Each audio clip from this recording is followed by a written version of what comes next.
সাবেক সচিব এএমএম নাসির উদ্দিনের নেতৃত্বে নতুন নির্বাচন কমিশন শপথ নিচ্ছে কাল।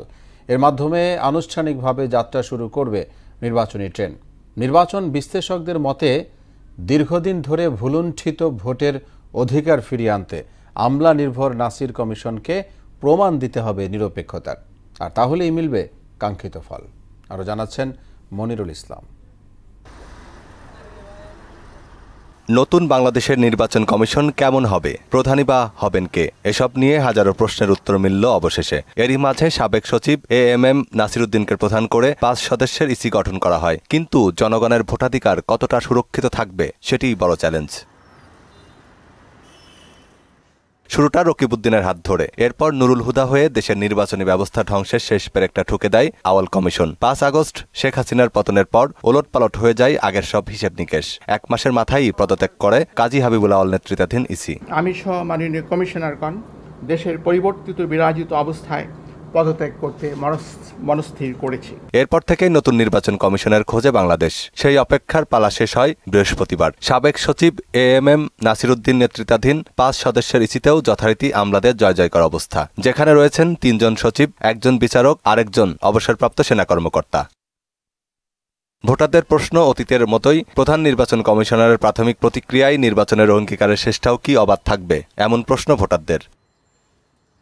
নির্বাচন বিশ্লেষক কলিমুল্লাহর মতে, ভোটারদের নির্বিঘ্নে তার পছন্দের প্রার্থীকে ভোটদান করার ব্যবস্থা করাটাই হবে প্রধান চ্যালেঞ্জ।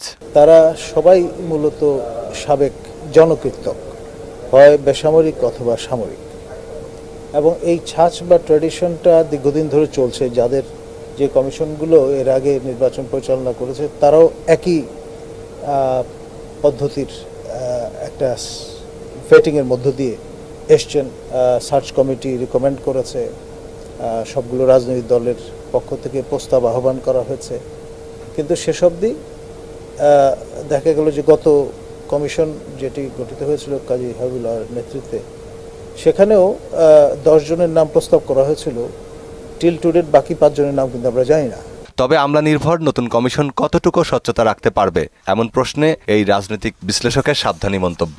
যেহেতু আমরা পরিবর্তিত পরিস্থিতিতে একটা শক্তিশালী কমিশন প্রত্যাশা করেছিলাম, এখানে পরিবর্তন আনা যেত এবং আরো উচ্চ পর্যায়ের কৃতবিদ্য ব্যক্তি সমাজে তো আছেন, তাদের ইনভলভ করা যেত। ইসি সংস্কারের পর সবার ভোটের অধিকার নিশ্চিত করার পাশাপাশি সকল দলের মতামতের ভিত্তিতে নিরপেক্ষতা রক্ষার বিকল্প নাই বলেও মনে করছেন সবাই। মনিরুল ইসলাম, মোহনা সংবাদ, ঢাকা।